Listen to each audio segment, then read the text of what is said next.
Hi, welcome to One More Today. I'm Sophie, your pilot into the universe of Chinese. We are going to continue our flight in learning just a little bit more of Chinese every day. Lately, we have been talking about some big concepts about Chinese self-referral, themselves as a nation, as people, 九州华夏, and also heavy lifting of going through the beginning of China. So the first three dynasties of Chinese as a culture is a continuation of one dynasty replacing another one, basically changing out the last family names. Okay, so Xia Shangzhou was the first three dynasties. And Xia actually is a chiefdom system that's electing the most trusted or most capable people from different tribes coming together. And Shang and Zhou are from father to son, same bloodline passing down. However, many generations, they can manage to govern the land until they were replaced by another family name. Okay, so today we continue with another heavy lifting concept. Gosh. 重农轻商. So here, 商, it means commerce. It definitely doesn't mean the dynasty anymore. And 商, you can regard it as business. So collectively, they refer to, they mean commerce. But individually, it's simply a business that's related to the circulation of goods. They may or may not be involved in the production of goods, but definitely they are in this retail. So this is kind of a comparable to contemporary retail business.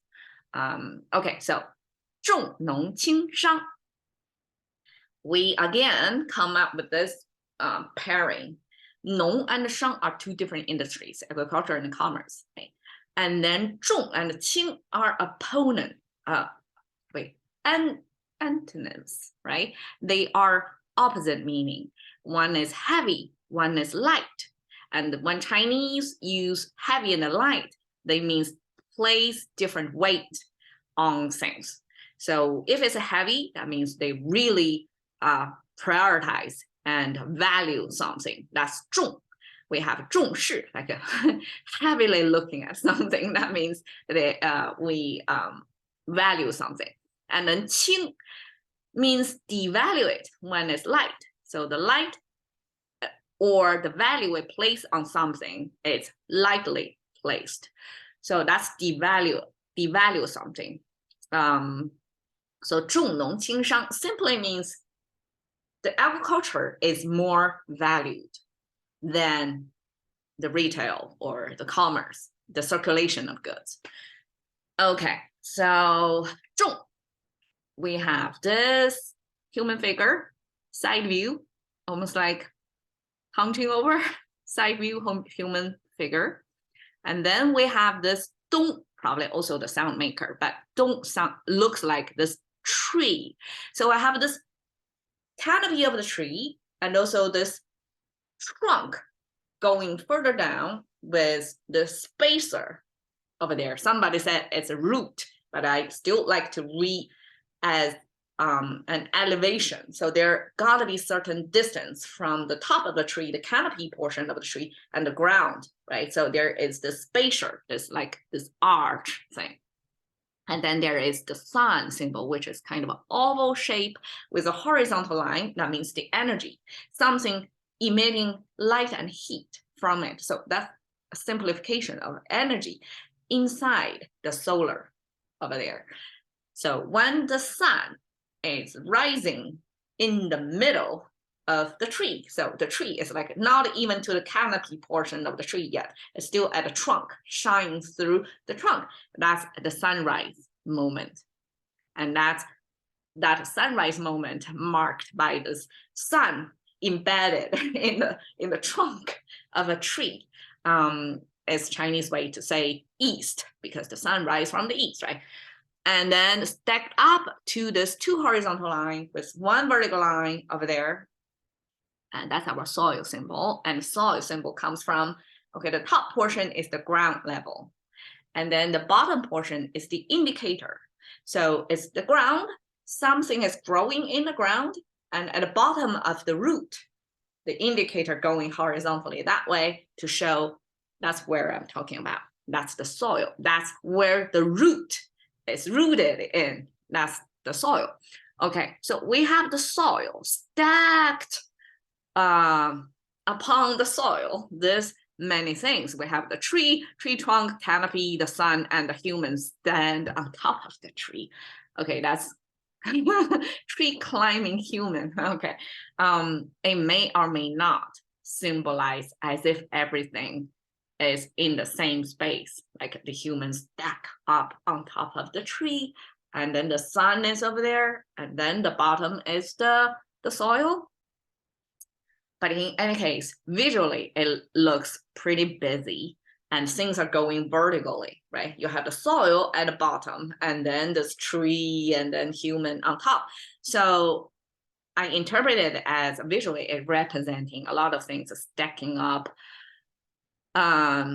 over the tree, over the soil. So soil, the bottom layer are going to feel the weight from everything stacked up on top of it. And that's how Chinese express heavy. And this heavy, it could also mean something, measuring something.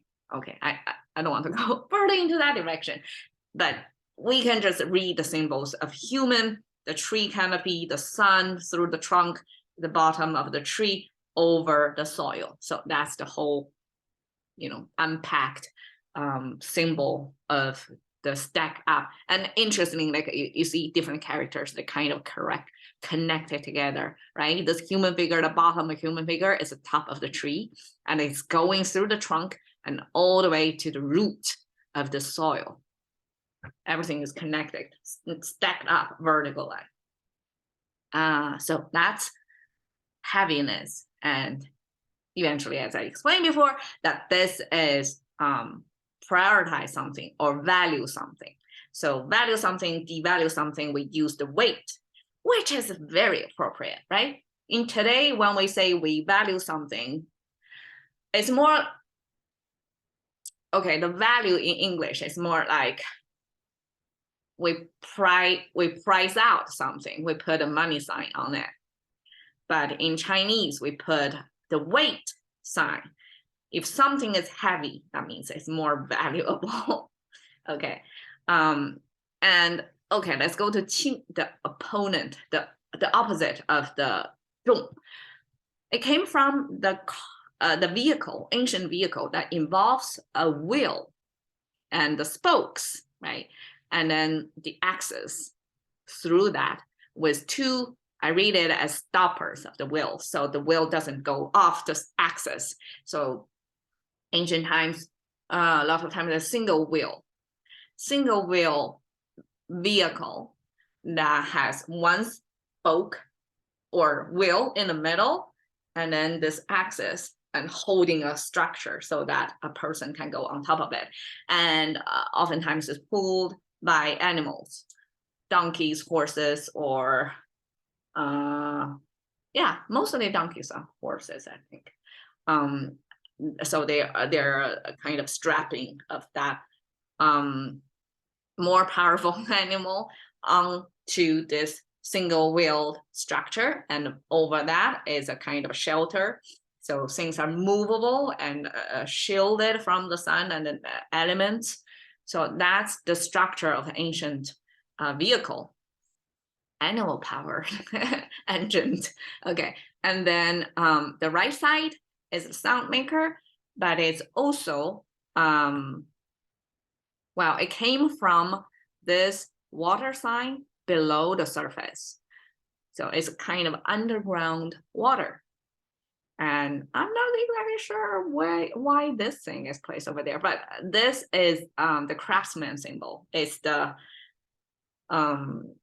perpendicular tool that makes sure you draw lines in a 90-degree angle, strict. So that's the kind of tool used and eventually used to mean two sets, two kits.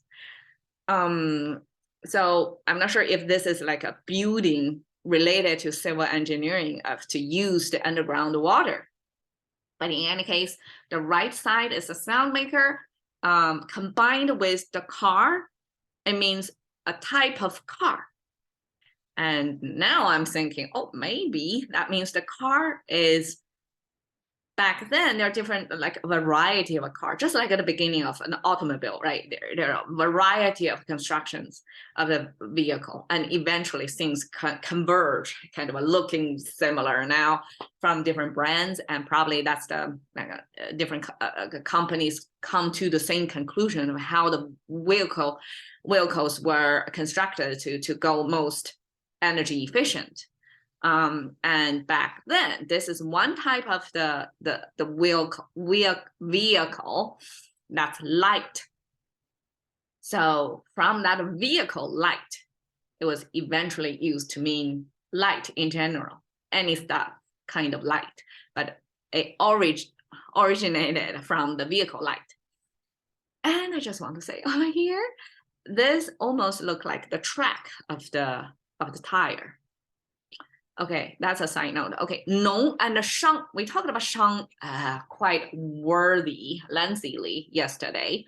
And again, it means estimate. It came from this music, 10 chapter music. So it's kind of frame things packs things into 10 portions. And then you kind of have a framework, have a way to quantify things in today's statistics 100%, but in China back then, it's 10 chapter of music used to mean you cut something else into 10 portions, and then you can quantify things into however many number that is. So there is an evaluation over there. And then there is this talking, this internalized of that message inside, and then you evaluate how things are valued, right? And then the mouse symbol is like speaking. You start to negotiate, to cut the deals, to make deals. So that capture the main function of a business, right? You evaluate things, and then you negotiate to get the best, like in a transaction, you get the best deal. So that's basically what business is about. And eventually this collectively, it means commerce, like all the business doing kind of this dynamic in a market, right? You have to make the deal every time, and collectively that mark the market price on that market.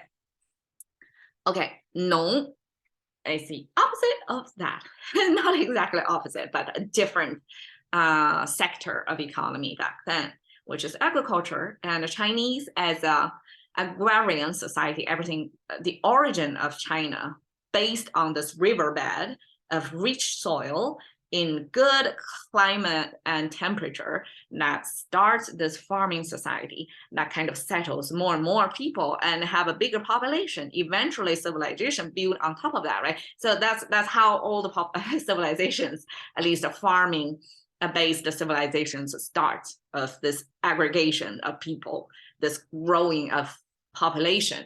And then there is this passage of from generation to generation, the knowledge, customs, or the best practices, right?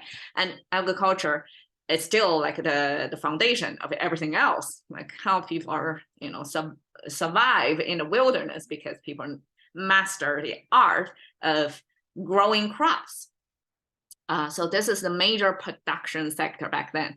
There were no other industries. Probably occasionally a little bit of craftsmanship of metal making that make the tools, farming tools back then, right? Or a little bit of like military defense, a little bit of that. But agriculture is majority of the population are in this industry, and that's the foundation of everything else. Therefore, it's prioritized. So the formation of this agriculture concept came from, contemporary Chinese and the ancient version look nothing similar, right? So just from this, it's hard to tell for me. It looks like a clothing sign for me. So in my mind, I always associated farming, they have to like fully cover, full length, long sleeve clothing so that it can be exposed under the sun for a long time. But it came actually from the forestry. So these two trees, we talked about tree structure over here, right? So there are two of them here. That means forest. Chinese, when we repeat just two is enough to show there are a group of them. It's not specific to two, of course. So this means forest, X number of trees together. Forest, and the bottom is actually, well, it signifies the month of March. Okay, it's a lunar calendar, of course. So it's month of March, somewhere around April. So that's the time when farming activity starts. That's the seed planting, or soil loosening, and then seed planting. That process is starting from then. And then this character actually came from, okay, there's three lines. Somebody say it symbolizes the three heavenly bodies that's visible to the earthlings, which is the sun, the moon, and the stars. I mean, you can assign all kinds of meanings to that, but other linguistics say this long line means the soft body seashell creature, and their legs and their soft body kind of showing, and because they can elongate, they can stretch out their tentacles or something easily, and so that's kind of elongated. That's the sense of fish of the soft body animal depicted over there. And some say because farming tools back then was a lot of them before the metal farming tool creation. That's later on, right? So before the farming tool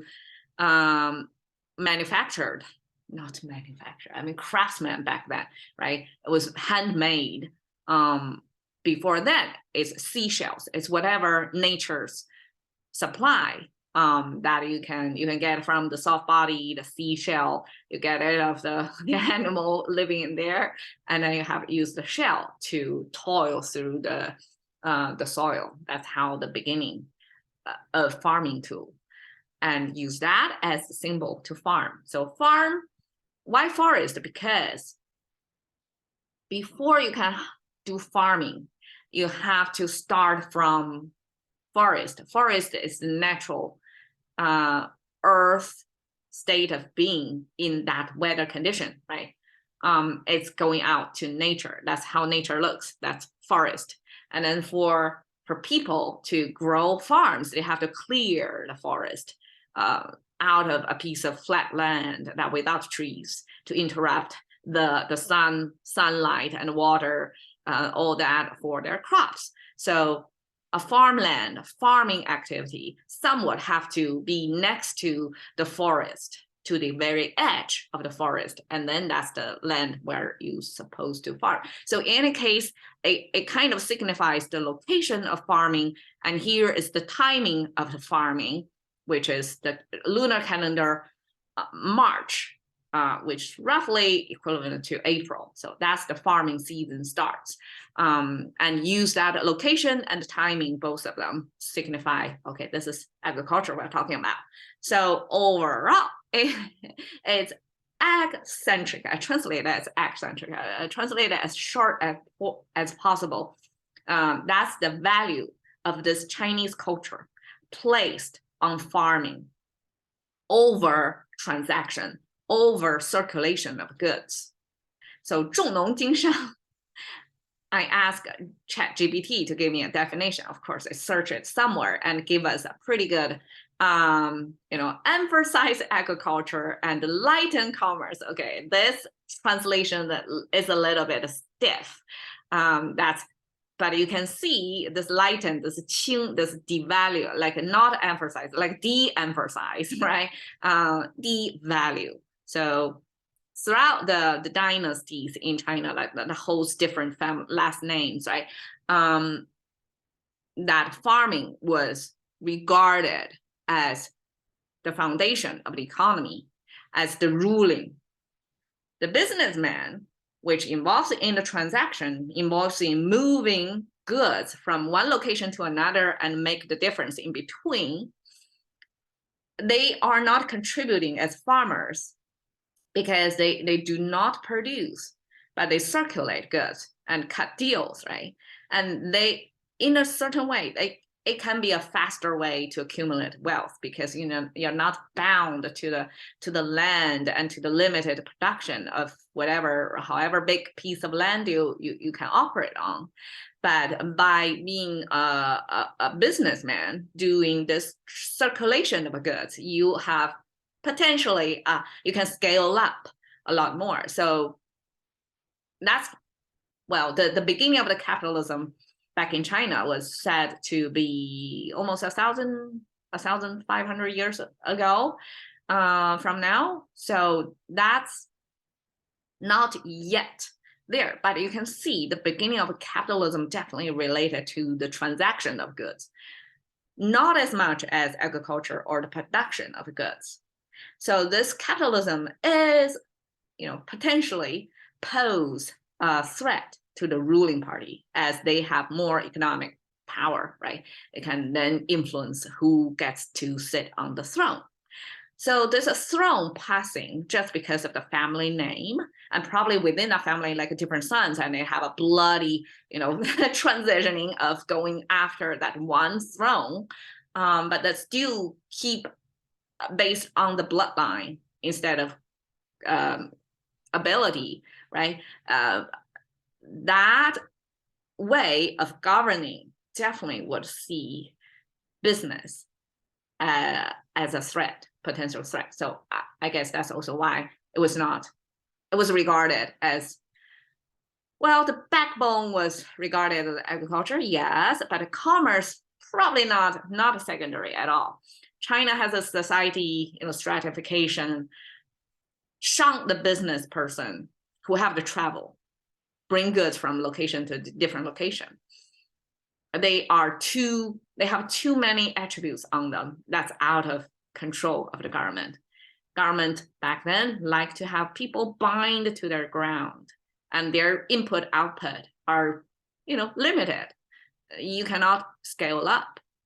Therefore, you are always like that single unit of production. That's all you have. But commerce can break through that. So definitely that's not something that the government wants to see, but it's beneficial to the society overall. It's just not beneficial to the government. Unless, I'm not sure if back then government tax rich man tax through the transaction. Because now today we always pay tax, right? Whatever transaction. So that's like a built-in tax to business transaction. But I'm not sure, like back then, if they have such a taxing system that government even can benefit from the circulation of goods or transaction. Okay, so I just give it a try of ChatGPT to see how it understands the concept of 重农轻商. I think it did a good job, even if it's limited. All right. Cash into the currency of thinking by one word a day with Sophie. See you another day.